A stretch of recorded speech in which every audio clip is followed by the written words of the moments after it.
Shalom Ibu Bapak, Saudara-saudariku yang dikasihi Tuhan Yesus Kristus. Saya mau menyapa kita semuanya. Apa kabarnya?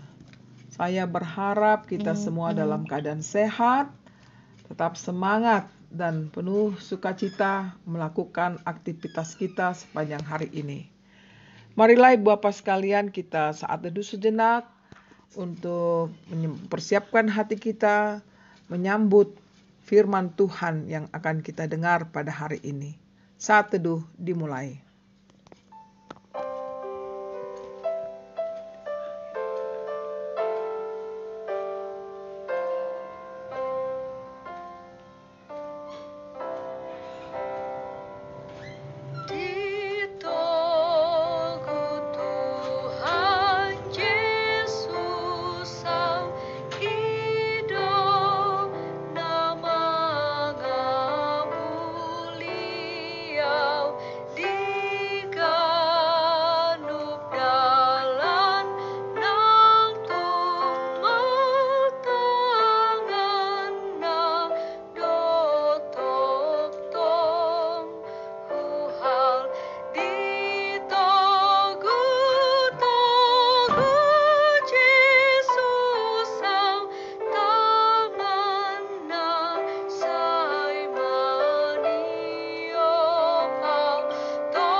Terima kasih Tuhan untuk hari yang indah ini Engkau berikan kepada kami, dan kami akan melakukan aktivitas kami Tuhan.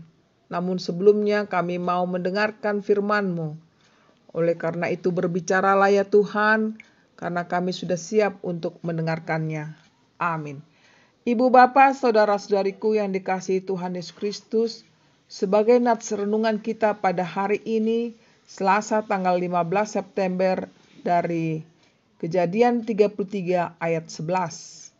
Terimalah kiranya pemberian tanda salamku ini yang telah kubawa kepadamu, sebab Allah telah memberi karunia kepadaku, dan aku pun mempunyai segala-galanya. Lalu dibujuk-bujuknya lah Esau sehingga diterimanya. Judul renungan ini adalah kasih dan pengampunan. Ibu Bapak, Saudara-saudariku yang dikasihi Tuhan Yesus Kristus, sebagai pengikut Kristus tentu kita harus meneladani Kristus dan melakukan seperti yang telah Yesus lakukan kepada kita. Mengasihi dan mengampuni, itulah juga yang kita harus lakukan. Dalam nats ini kita dapat lihat bagaimana Esau mengampuni saudaranya yaitu Yakub yang telah mengambil hak kesulungannya. Bertahun-tahun dia kesal, marah dan kecewa akan perbuatan Yakub tersebut, sehingga berencana akan membunuhnya jika ia bertemu dengan Yakub. Tetapi yang terjadi adalah ketika mereka bertemu di tengah-tengah ketakutan Yakub kepada Esau, justru Esau mengampuninya. Dan justru dikatakan di ayat sebelumnya, mereka berpelukan bertangis-tangisan. Sungguh luar biasa bukan? Esau begitu sangat murah hati. Allah berkuasa untuk mengubah hati seseorang, sehingga Esau memiliki hati yang mengasihi dan mengampuni. Bahkan dikatakan dalam nats ini, Esau menerima tanda salam Yakub, dan Esau menerima segala sesuatu yang ditawarkan Yakub kepadanya sebagai permohonan maaf Yakub kepadanya. Ibu Bapak, Saudara-saudariku, demikianlah kita harus mengampuni dalam hidup ini. Petrus pernah bertanya kepada Yesus, berapa kali kita harus mengampuni orang yang bersalah kepada kita?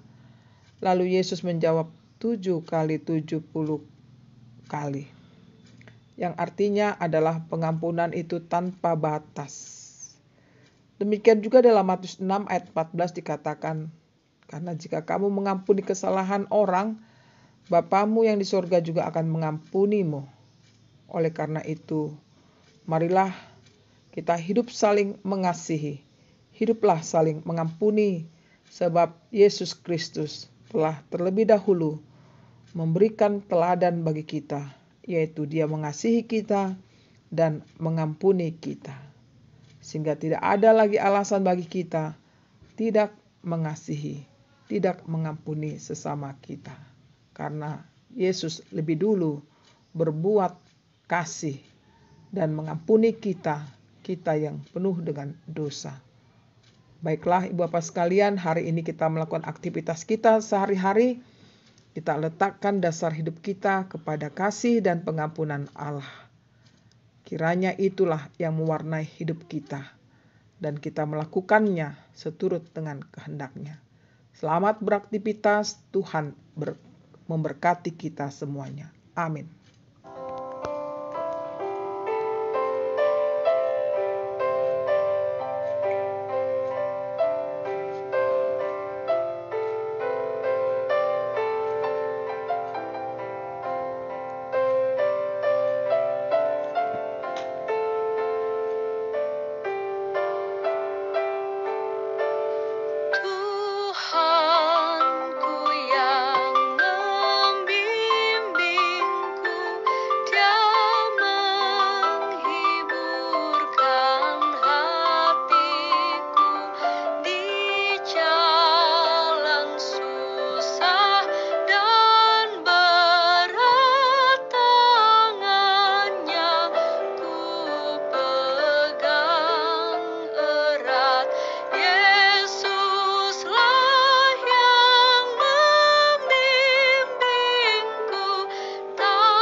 Marilah kita berdoa.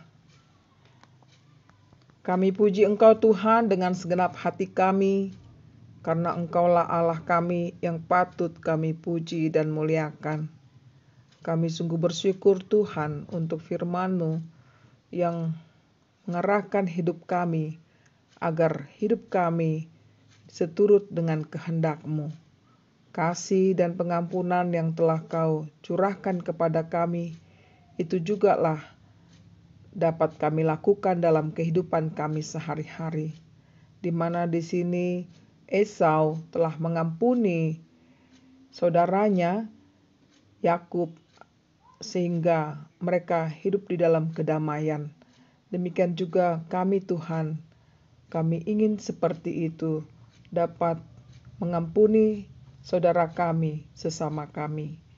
Tuhan, berilah Roh-Mu kepada kami, menerangi hidup kami, agar cahaya kasih-Mu Tuhan bernyala-nyala dalam kehidupan kami, dan kami dimampukan Tuhan melakukan yang terbaik seturut dengan kehendak-Mu. Kini kami akan melakukan aktivitas kami. Kiranya Engkau berkenan memberikan kesehatan, memberikan pengetahuan dan hikmat-Mu, serta semangat untuk melakukan tugas kami sepanjang hari ini. Berkenanlah ya Tuhan, memberikan kami rezeki pada hari ini, agar kami dapat menikmati kehidupan sebagaimana Engkau berikan kepada kami. Kami berdoa juga Tuhan buat jemaat-Mu dimanapun mereka berada. Biarlah kasih karunia Tuhan menyertai hidup mereka. Kami serahkan Tuhan seluruh para pasien COVID-19 dimanapun mereka berada. Kiranya Engkau memberikan ketabahan, kesabaran, dan kesembuhan kepada mereka semua melalui tangan dokter, para medis yang mengobati mereka. Berkatilah keluarga mereka Tuhan. Bila ada yang sedang berduka, Tuhan berikanlah penghiburan kepada mereka. Bila ada yang berpengaruh karena ekonomi Tuhan, kiranya Engkau memberikan berkat-Mu kepada mereka. Sehingga ketika pun pandemi COVID-19 ini masih ada di tengah-tengah kami, namun kehidupan itu masih kami rasakan, Tuhan berikan kepada kami. Kami juga berdoa buat beberapa gereja yang sedang ada permasalahan sekarang ini. Kiranya Engkau tolong mereka Tuhan, beri kekuatan sehingga mereka mampu menghadapi segala pergumulan mereka masing-masing. Kami berserah padamu, inilah doa permohonan kami, hanya dalam Yesus Tuhan kami. Kami sudah berdoa dan mengucap syukur kepadamu. Amin. Terimalah berkat Tuhan, kasih karunia dari Tuhan Yesus Kristus dan kasih Allah Bapa, serta persekutuan Roh Kudus menyertai saudara semuanya. Amin.